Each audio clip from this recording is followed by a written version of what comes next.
Hey, how's it going? This is Melinda and welcome to my channel. Today I want to talk to you about some taboo topics when it comes to vinyl collecting.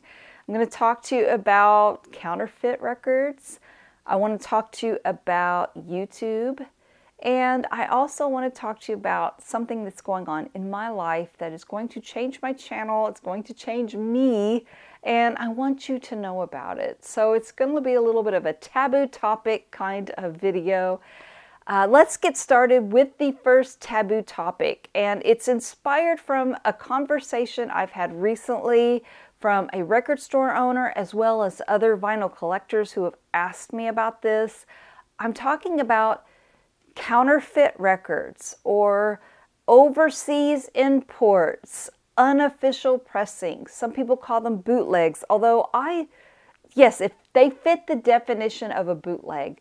But in my mind, when I'm thinking of bootlegs when it comes to vinyl records, I'm envisioning the 70s where people snuck in their tape recorders and recorded a concert and then shared with other people. You know, I'll trade this show if you'll send me this show, or putting them on vinyl records to share with each other. I think I have a little bit more of an affectionate feel towards the name bootleg. But these are records that so many of us vinyl collectors, one, either can't afford because they were so limited when they were pressed that they cost so much money, or these are records that have never been released on vinyl before. So these are unofficial pressings from overseas. A lot of record stores decide to sell them because their customers are clamoring for them and want them. Other record stores are saying, nope, they're fakes, they're imposters, and they don't want them in their stores. It's a little bit of a controversy, maybe not even a controversy as much as a gray area. So I will be the first to admit that I have bought a few of these overseas imports, unofficial pressings, and I'm going to give you explanations as to why and where I stand now. So, Firehouse. This is a record that costs over $100 if you want to buy a vinyl version of it. I don't even know that it was pressed here in the United States. It was definitely overseas. There are some vinyl records. I want to give a rest in peace to CJ Snare. The lead singer recently passed away. It's heartbreaking. We are losing some of our biggest legends, and only the worst is yet to come. I dread the day we have to say goodbye to so many of my favorite artists. But anyway, we did have to say goodbye to CJ Snare of Firehouse. And this is a record, like I said, I'm never going to pay over $100 for it. It's not that important to me. But to get an unofficial pressing of it from a record store that I love, no problem.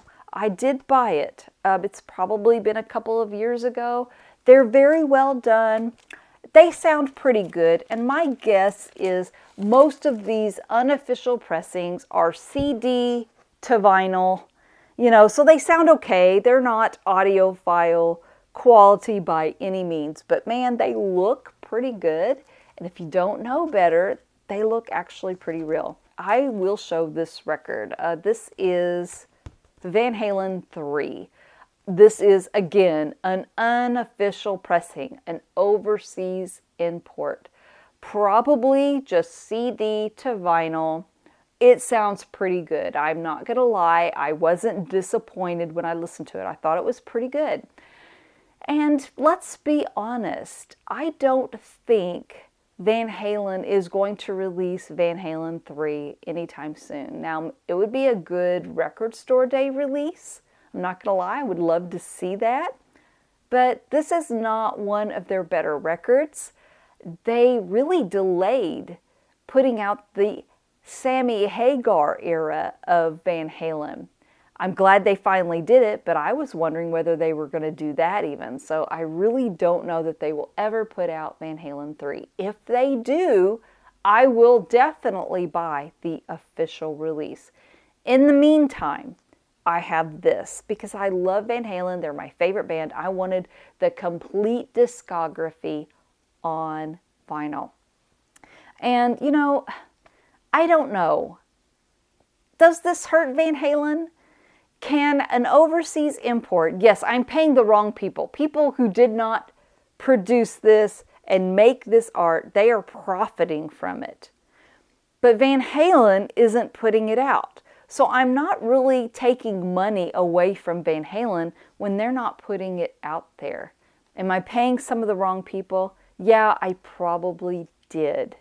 But I don't regret having this one in the collection for what I paid for it. And again, like I said, if Van Halen ever puts out an official pressing, I will buy it. In the meantime, this is nice to have. I get that some record stores are listening to their customers. They want to have these records, records that are limited and cost, if you want to buy a copy, $500. Most people don't have that kind of money to spend on vinyl records. And to get a counterfeit version or an unofficial pressing, it does serve a purpose. And I'm all for record stores making as much money as they can so they can stay open. I have no problem with record stores who decide to buy these and sell them to their customers who are asking for them. I also respect the record stores who are like, nope, they're fakes, they're not genuine, and I'm not putting them in my store. I get that. And I'm at a place now where, yes, I have bought a few of those unofficial pressings, but I'm at a point now in my collection where I would say that I don't want to own any of those anymore. I'm going to keep the ones I have, and if they get an official pressing, I will replace them. But I'm not going to actively seek out unofficial pressings. I like having the genuine records, and if I can't have a genuine record, I'll buy the CD or I'll stream it when I see fit. I have enough records in my collection that I just don't feel the need to buy unofficial pressings anymore. That's just me, and that doesn't mean anybody agrees with that. I totally understand the desire to have certain records. I'm all about that. And I want to hear what you think about that. Are these unofficial records fakes? Should they be banned? Or are you someone who feels like bring them on? These artists and these music labels aren't releasing official pressings that we can buy. So are you happy that you can buy these unofficial pressings? That's a controversy. And I wanted to discuss it on my channel, and I want to know what you think. Now I want to discuss something quite different. And this is a little bit more on the personal level, and I normally would not give more information. I do have a job. This is a hobby. Making these videos and getting into vinyl records and stereo equipment, it's a hobby. I'm not going to tell you what I do for a living or how much money I make, but a lot of you ask, for innocent reasons, how much money I make from my YouTube videos for vinyl collecting. And so I'm a little reluctant to share this with you, but because this is a hobby and not how I make an actual living, I will tell you so that you can gauge. A lot of the people, when they ask me, it's not because they want to know how much money I make. They want to know, is it worth it to them? Their time, their effort. They want to know if it pays off. And I will tell you that if you're in for the money, no, it does not pay off. If you're in for the friendships and the reward of talking about music on YouTube, yes, it's so worth it. And I will say this first and foremost. If you are interested in YouTube for making money and to earn a salary, don't get into vinyl records. It's not going to pay off. There might be a few people who make it big. I'm not one of them. I have almost 30,000 subscribers, which is what I would call a medium when it comes to YouTube and vinyl collecting. I'm not a huge channel. I'm not a small channel. I'm somewhere kind of in the middle. And per week, I only make one video a week unless there's something dramatic, a cool new release, or just something I want to put out there that I'm passionate about. I put out one video a week and I make a little over $100, $110, $120. It just depends. Some of my videos do better than that and I make more. Some of them do less and I make less than that. It's funny because some of my favorite videos that I make are the ones I make the least amount of money on, but that's okay. It really isn't about money for me. It is a hobby. I have a job that I actually make a salary from for now. And so this is a lot of fun. And so a lot of you probably think, that's not enough money for you, Melinda. Why are you doing this? Some of you think, why monetize at all? It really should be about sharing music and sharing friendships. I kind of came down on the second there, the no monetization. But after I thought about it for a while and discussed it with my husband, we decided, why should YouTube make all of the profits? They are putting commercials in our videos, whether we want them to or not. Why not have a little percentage of what they are making from my creation? Also, when I do order records and they come into the house, my husband's blood pressure doesn't quite go up as high anymore because he knows I'm paying for it with the money I make from YouTube. So it does help pay for the vinyl records, having the video channel. I also do benefit from getting promo copies from time to time. Some people will send me records and I don't have to pay for them. That's a bonus. Now, a lot of people, if you want to make vinyl videos, you can do better than what I'm doing. You can have a Patreon where people will pay you on a monthly basis. Some people, you can do donations and give them money. You can buy their merchandise. Some people have merchandise for their channels, which is really cool.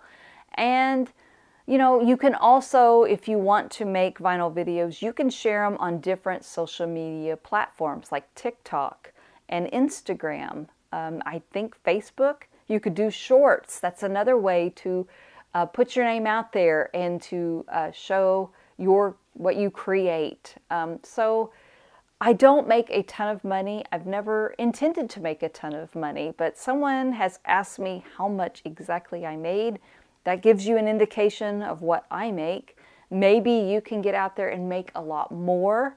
Maybe you would make less. I don't really know. But I thought I would share that, even though it's a little bit of a taboo topic. No one likes to talk about money. A lot of times when we even buy records, we don't like to discuss how much we paid for the records. So I realize that gets a little personal, but it's my hobby, not my living. So I don't mind talking about that.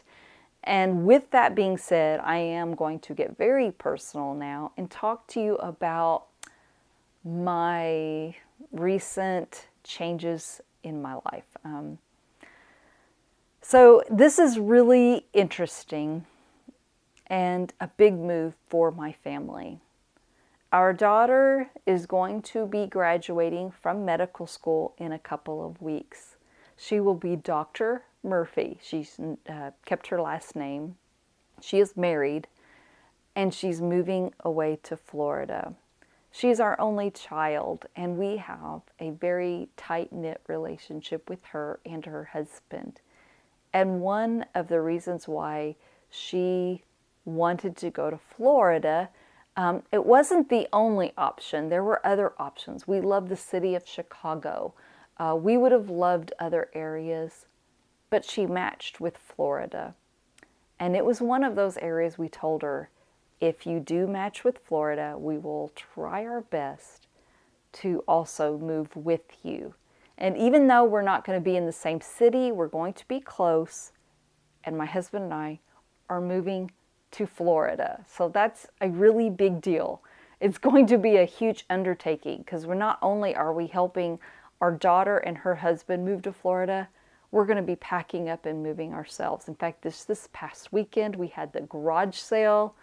It was a nightmare. If you've ever done a garage sale, you always swear you'll never do one again, but then you do because you accumulate so much stuff And it's a good way of making a little extra money for moving expenses. So my husband and I are moving to Florida. It's a huge deal. I'm going to be just a few minutes away from my favorite beach. So I have the option to go for a walk on the beach every day, multiple times a day if I want to, without paying I'm close enough that I don't have to pay the multi-million-dollar price of a beach house, but I'm going to have really good access to the beach. And for that, I'm thrilled. And then we're going to be close to our daughter, so that's a bonus. It's going to be a fun adventure. And at the same time, my heart breaks because I've never lived anywhere else before. This area of Kentucky and southern Indiana have been my home. Everywhere I turn and everywhere I go, there are memories. Even the records I show you every single week on this channel, the music and the memories are totally infused in the area that I live in. I'm going to be homesick. There's just no doubt about it. I've never lived anywhere else. We have great friends. We have family. My parents are buried here, and I'm leaving it all behind. So I'm excited though. It's going to be an adventure, and something I do want to share with you guys that's very exciting about this move is I am going to have a designated music room in our new home. I'm extremely excited about that. And when we go on vacations in Florida, I've told my husband several times, someday I want to have a palm tree in our front yard. And that's actually going to happen. It doesn't mean that I don't have mixed emotions. And I think about Mazzy, how he left San Francisco. He was older than I am now when he left. Might have to have a deeper conversation with Mazzy because I have no doubt it broke his heart to leave the city he grew up in. And that's how I feel. I am excited about the future, but I'm also a little sad about the friends and the memories I'm leaving behind. So many of you move quite often. You probably can't comprehend how I feel, and I totally get it. Some of you probably understand completely. Maybe you've lived in the area you're in your whole lives too, and it's your whole family history. And let me know how you were about a big move that you have made. I'd love to hear from you, your advice, encouragement, if you have any. Anyway, that's what's going to be going on with my channel. That means that at times I might be a little late with a video. I might miss a week. I hope not. But just remember, I'm helping our daughter move, and we are moving too. Our house is going up for sale. We're going to be remodeling a house we just bought. It's going to be crazy, but I'm also very excited. So anyway, let me know how you feel about these taboo topics that I've just brought up. And I don't want to reveal the city that I'm moving in, so please don't ask. I'm not going to reveal where my daughter's going to be either. I want to keep certain things a little private. Leave your comments below. If you enjoyed this video, please subscribe, hit the like button and the notification bell. But most importantly, thank you so much for watching, and I will see you next time. Take care. Bye-bye.